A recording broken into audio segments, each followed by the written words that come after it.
Hello, my fellow concerned friends. Wow. Really long time without talking to you guys. I know you guys don't like it when I apologize, but I'm going to apologize. I'm sorry that I was on such a hiatus. Guys, I don't know. I've been stressed out. Like, I'm not going to lie. I have been stressed out. And also, if you notice in this video, if you notice, ignore the eyeliner. If you notice my eye twitching, no, you don't. My eye's been twitching all week, and I think it's from stress. But yeah, I don't know why whenever I start to feel really overwhelmed and stressed out, I block out the entire world and I don't talk to anybody. I literally, in my world, it's just me and my husband and my kids. And then I hate that I do that because I feel alone and isolated, and I feel yeah, I just don't feel good about doing that. So this is me trying to break that bad habit. In other news, another bad habit that I've been in the process of breaking, if you follow me on TikTok, then you already know about this. But another reason I wasn't filming is because every single time I would do my makeup, I just couldn't do it anymore. I don't know if you guys have ever noticed, my skin is really, really dry. Especially around my nose, on my upper lip and my chin, it's just so dry. And I've been in particular really struggling with it in the past week and a half. And it gets badder and badder and worse because I sit there and I will peel off the dry skin. And it's I can't stop doing it. It's I know in my brain I shouldn't do this. I know that it's going to hurt, but I felt I just had to do it. And I had been picking my skin so much that it just needed to heal. So I came to TikTok and I was like, guys, I think I do actually have a problem. And then I just shared what I just shared with you.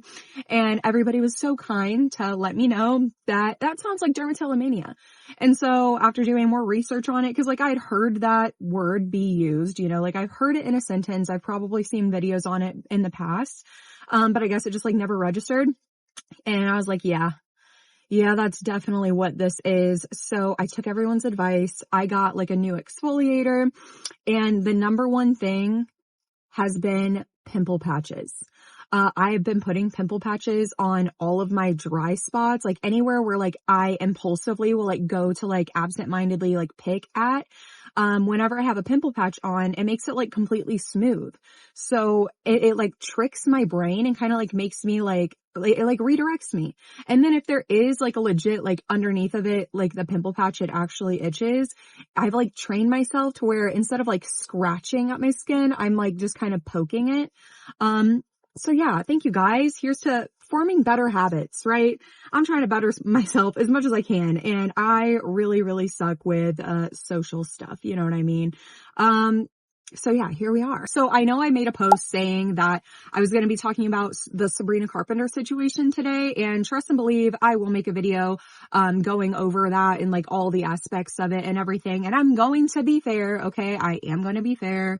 Trust and believe, but I'm also going to ask that when I do release that video that you also be fair and you also be open-minded. So today, in the spirit of struggling with mental health, I decided that I would talk to you guys about depersonalization and derealization. Not only because this is something that I definitely struggle with a whole lot, but I've been asked a couple times to make a video on this, and why not now? Now I'm feeling the most attached and connected to my DPDR than ever. So let's talk about it. And if you haven't yet, don't forget to like and subscribe and let me know your thoughts down below. Also, I have a question too. Somebody on TikTok said that I was a chopette. What does that mean? I don't know if that's a compliment or an insult, to be completely honest. I know being chopped is bad, but it's making me feel old. I asked them what it meant and they haven't responded. And it's driving me crazy. I went to Urban Dictionary. It's not on Urban Dictionary. What does that mean? I think they said chopette over here. What does that mean? And I hope that that's not a bad word. I did try to research that word. I just can't figure out what it means. So if somebody could let me know, that would be great, because that's just been on my mind. Okay. DPDR, depersonalization, derealization. I am not a doctor. I am not a psychiatrist. I am not a therapist. I don't have any sort of degree, especially like in the mental health space. But I am somebody who struggles with mental illness, and I am somebody who has struggled with depersonalization, derealization since I was probably 11 or 12 years old, is when I first started noticing it happening. So as always, this is going to be my own personal experience with DPDR and how it has affected my life and things that I've done to help me live like a little bit of a happier life, if you will. So what is DPDR? What is depersonalization and derealization? DPDR is a form of dissociating. And dissociation is when your mind is kind of absent from your body. Your body is still functioning, and you might even be able to go through doing your day-to-day tasks and nobody around you can see that there's anything wrong, but it's your mind is just somewhere else, right? You're dissociating. It's a trauma response. Dissociation is a response to trauma, and it's the way that the brain protects itself. It will make you dissociate so that it kind of I don't know, I'm not a brain. I have one, but I think my brain's telling me that when it does that, it's trying to cover your eyes, except their hands are like this and you can still see straight through it. And this isn't actually really helping at all. In fact, it might just make it worse because now you can't see clearly exactly what happened, and it's going through these blinds, and you're not getting the full picture and experience about what happened to you or is happening to you. So it is really tough to deal with, because you can have things like dissociative amnesia where you completely forget years of your life, although you experienced that. And those experiences have shaped who you are today, whether that's somebody who has no trauma or somebody who has trauma. Dissociation is not a fun little silly word to throw around. And I do feel I see people throwing that word around a lot, oh my gosh, I just dissociated. Similar to how people just throw out the word trauma, that traumatized me, or I'm manic right now, without fully understanding what those words mean and what goes along with anxiety and trauma and DPDR or mania or anything else. It's really important that we don't water down these words, because these words are attached to very real mental health issues that take people's lives. It's not funny at all. And it's not something you want. You don't want this. So I first started experiencing or noticing that I was experiencing depersonalization, derealization, like I said, when I was 11 or 12 years old.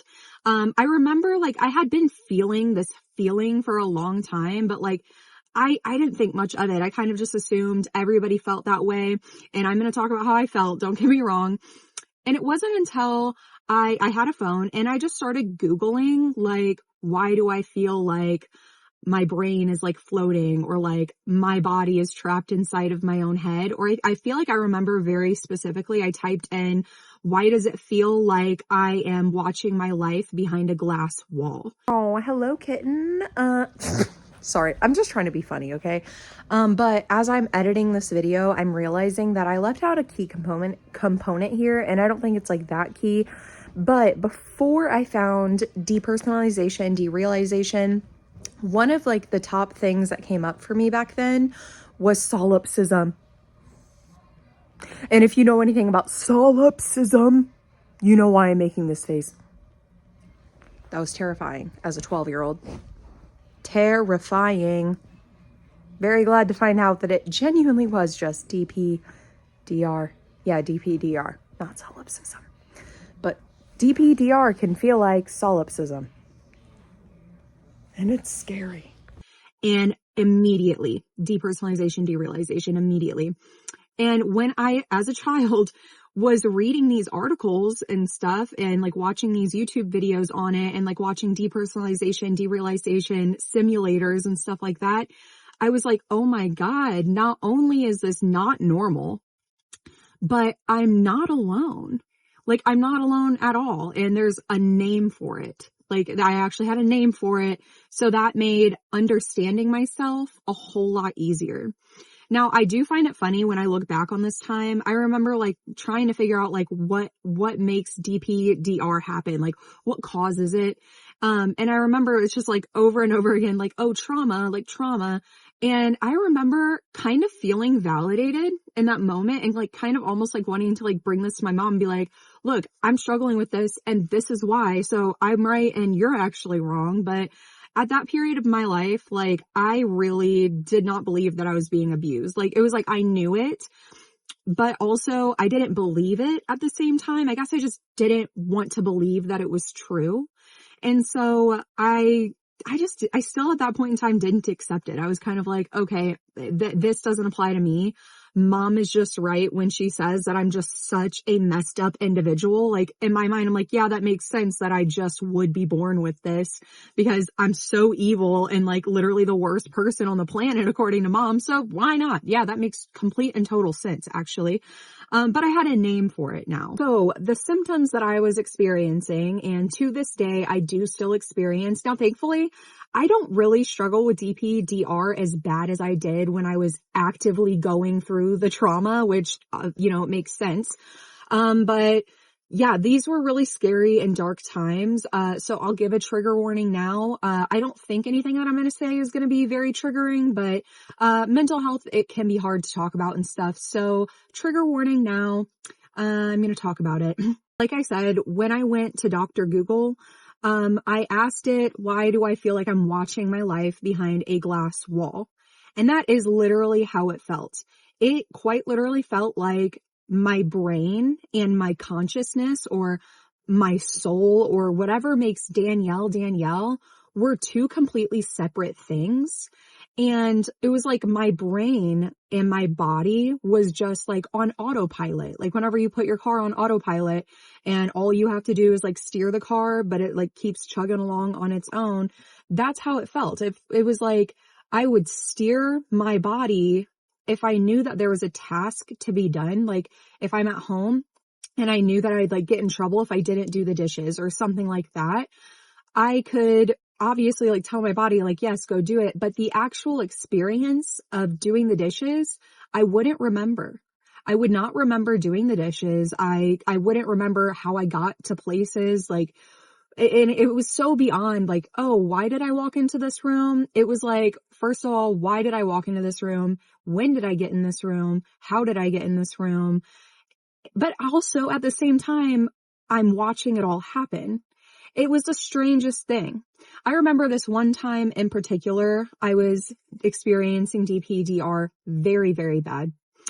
And I went to the kitchen to, I believe, get a snack of some sort, like a peanut butter sandwich, I think. I can't remember very well.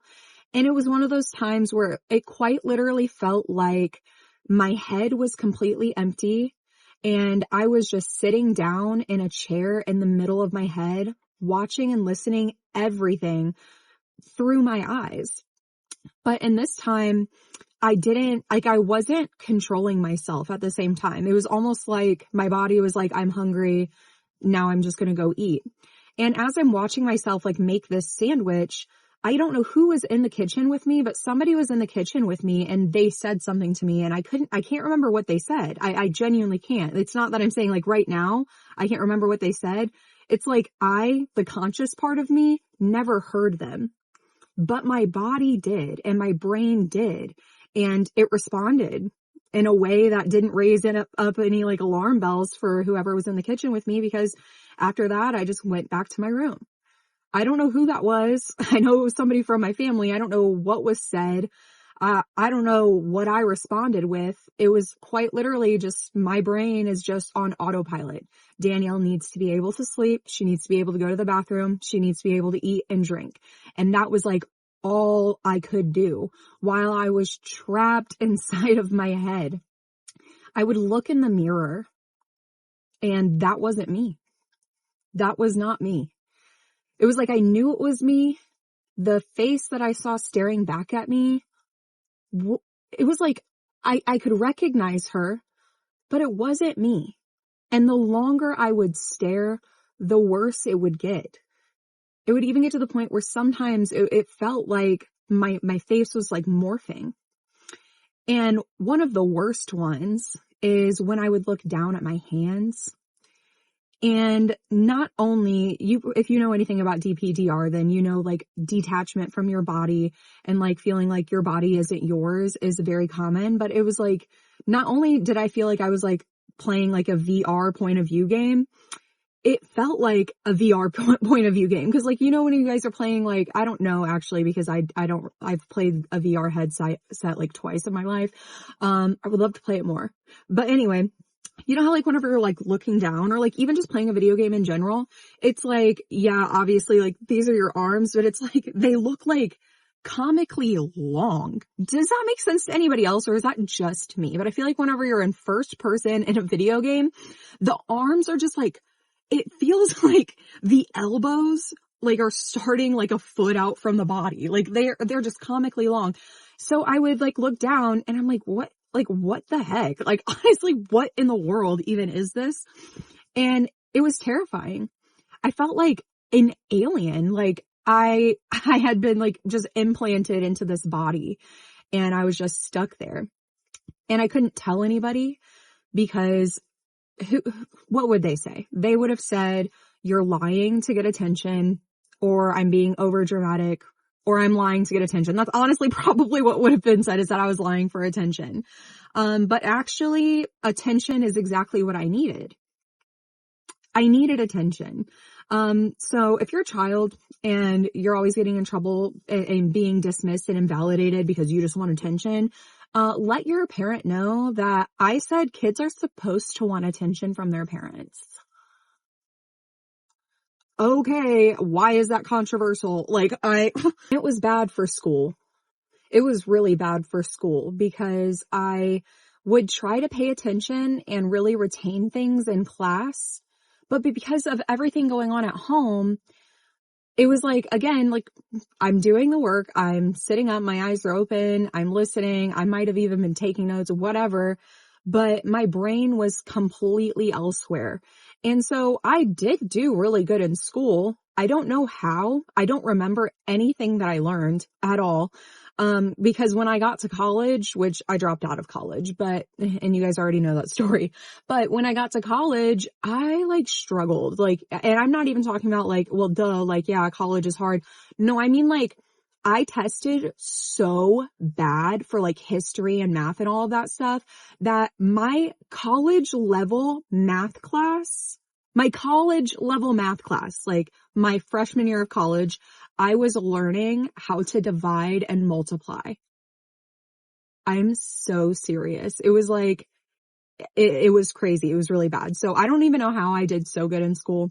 But again, that just goes back to like my body. Like I was just doing like going through the motions. And I never told anybody because although I knew that I was not the only person on earth to like be going through this, I also was scared that if I said something, it would make me look bad. You know, like if I told my friends about this, then they're going to think I'm weird or crazy and they might not want anything to do with me, or they might think that I'm joking and then use it as like a joke.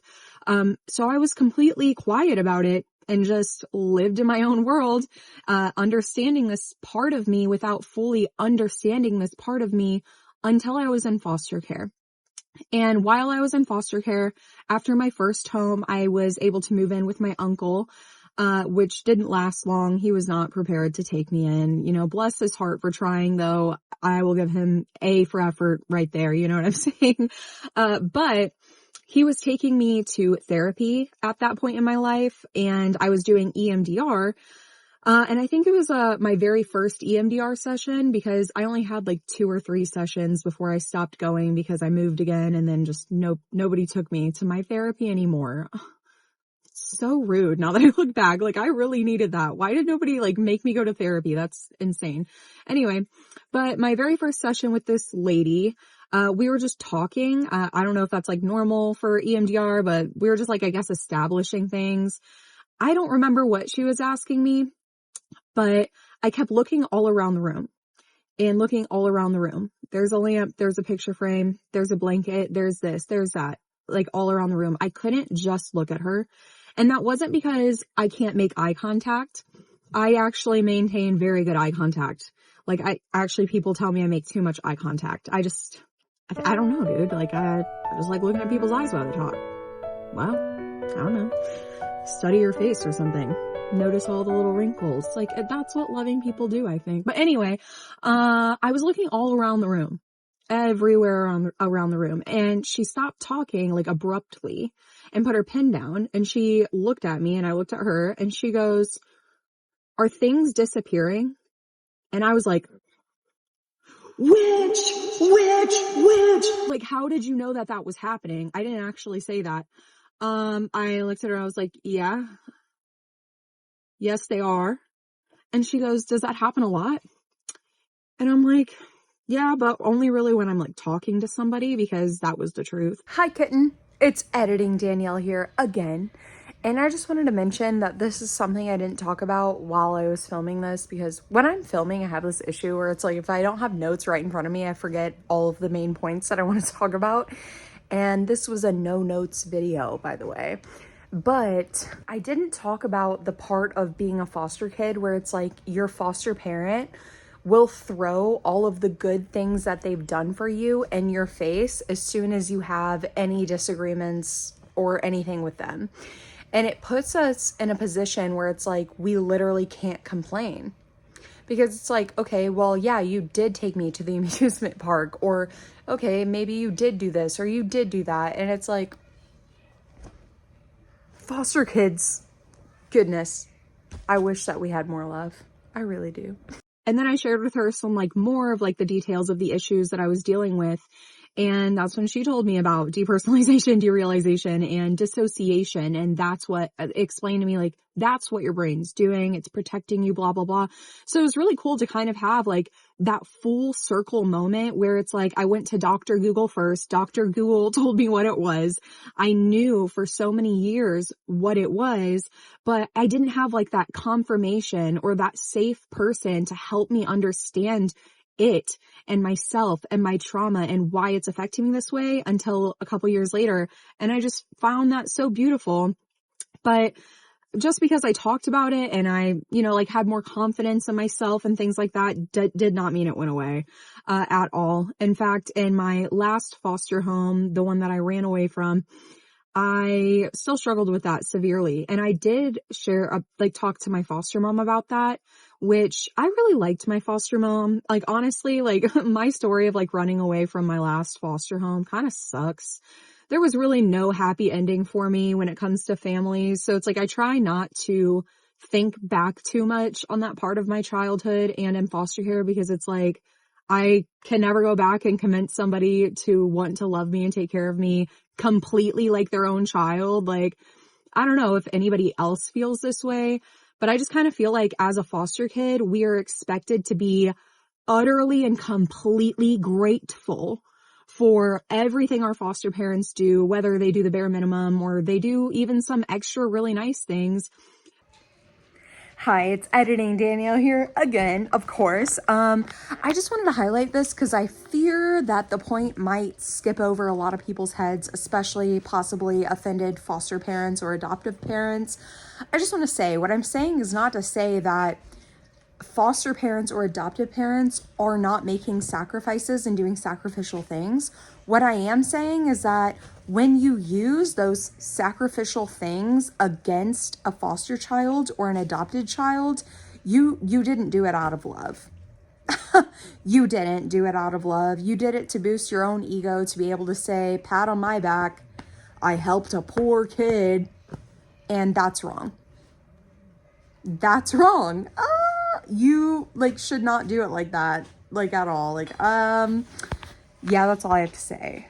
But yet they will always have the upper hand, because it's like at any point in time they can pull the "you're not really my kid" card, or the "well, I actually have to take care of my family, so your needs are going to come last." Like, as a foster kid, that really sucked, It's like I always wanted to be involved in a family where it's like they're checking in on me and it's my birthday and they sent me some birthday money, but they also are sending all of their kids' birthday money. Like, I have always felt like as a foster kid, all of the families that I was with, would say how much they love me and want me to be included. And this also involves with my in-laws too. I feel the same way about my in-laws as well, because they're very conservative Christians. And so it's like the talking of like, oh no, we do love you and we do consider you as part of the family. But when it comes down to the bottom of the barrel, if you will, we're like the first ones to be like kicked off the ship. And so that really, really sucks. So I try not to think about that part too much. But at my last foster home, the one that I ran away from, me and my foster mom were actually, I would say, pretty close. Like she was teaching me the Bible, and I'm not a Christian at all anymore, by the way. But at the time, like having the Bible, like really did help me. When I was going through this immense trauma. I'm not saying like God or like saved me or anything, but, the kind of teenager that I was, living in that home was good for me, minus the issues, which all came from the foster dad. So if he just wouldn't have been in that dang home, I probably could still have a good relationship with my foster mom to this day. Anyway, but she was talking with me late one evening. I had got home from work. I was working at Walmart. And she stayed up to wait for me, and we were just talking, and I don't know why I just started sharing these things with her, but as I was talking with her, things started to disappear, and I decided, like, I'm gonna say something, and so I did, and we had a long talk about it, and then she hugged me afterwards and sent me to bed, and that was such a precious moment for me. But outside of her, I never really, I don't think, discussed it in great detail with anybody else. Which maybe I have. So like, I always like, when it comes to like talking about my childhood, I always like kind of get nervous being like, yeah, I didn't say this to anybody else or blah, blah, blah. Cause I can't ever really remember who all I told my story to prior to me just telling my story. So if you're watching this and I have shared my story with you and I'm just not crediting you, I'm sorry. I just don't remember because of dissociation, what we're talking about today. And now today, here I am, 26 years old, and I still struggle with it, but it looks different for me now. When I look in the mirror, I see myself. Even on my hard days, I can still recognize myself. To me, my hands are definitely my hands. You know, I don't struggle with all of that anymore. I don't struggle with things disappearing anymore. I really just struggle with sometimes feeling just like caged inside of my own body. Almost like it feels like my brain is like on the edge of this breakthrough to accepting my reality and enjoying my reality, but it's just not there yet. And that's the part that really sucks for me, is because I feel like I'm so close. I'm so close to like, I guess, feeling a little bit more normal, but I just don't know when that's going to happen. But I just gotta be patient with myself. Now, the number one thing that I struggle with is anxiety.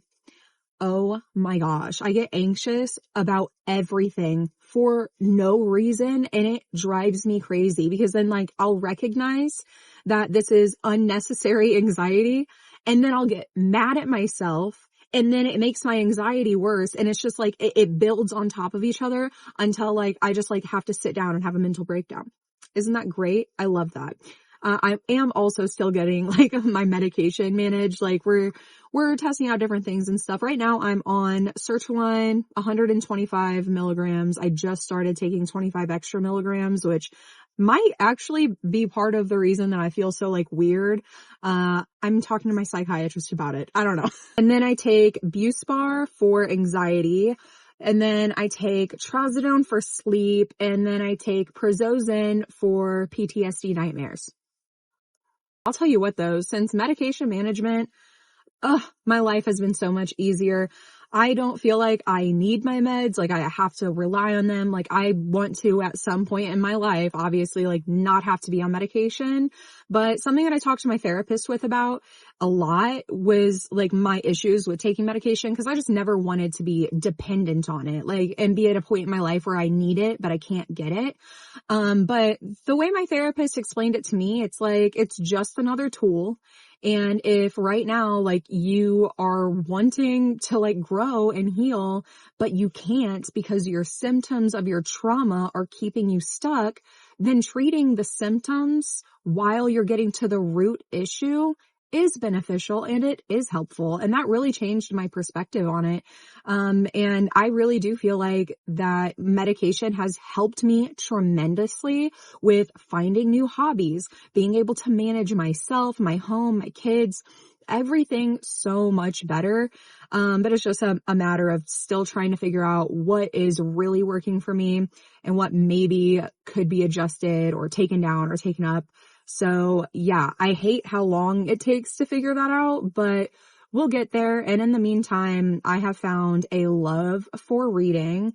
I love swimming. I love taking my kids to the splash pad, which are all things that like I would have never like felt good doing before. And of course, I love you guys and I love creating content. I love just being real and sharing my really honestly bad life with you guys so that you can see, just because bad things happen to you does not mean that they have to have control over you. Something therapy really taught me so much is that no one is coming to save you, bestie. They are not coming. They're not gonna come. You have to get yourself out. You have to save yourself. You have to put in the work, and it's all up to you. How healed you want to be is completely on you. And it takes work, and it takes dedication, and it takes being uncomfortable and sitting with those feelings and choosing to work through them instead of running from them while they chase after your ass real fast. So yeah, there's my little TED Talks for the day. I know like this isn't like my usual like vibe and stuff, but I've been struggling mentally. I have been. I bet one of you have too. Okay? And if you are, I'm really sorry. It sucks over here. I'm trying so hard to just like, mental health is hard. It's something we all have is some form of mental health. Okay? Whether it be good or bad. And I think that we should be able to talk freely about our bad mental health days or weeks just as much as we do about our good mental health and stuff like that. Because I think in dark times, it's really important to be able to socially lift each other up. So if you're having a hard time right now, I'm sorry. But yeah, so today I plan on going to the YMCA with my family, maybe playing a little basketball or something. I don't know. I don't know what we're going to do, but we're going to do something fun as a family. And I love getting to do stuff like that because something like going to the Y or like a splash pad or something is not something that I ever did with my family. We quite literally just stayed home. We might have gone to the zoo a few times or like done something else with like another family member a few times, but I'm going to go make memories, get myself out of this house, and work on myself. And I hope you choose to keep working on yourself too. I love you guys. I'll talk to you maybe on Wednesday. And my next video will be Sabrina Carpenter, okay? I promise. It'll be Sabrina Carpenter. All right, love you guys. Why am I ending it so weird? Thank you for watching. Like and subscribe.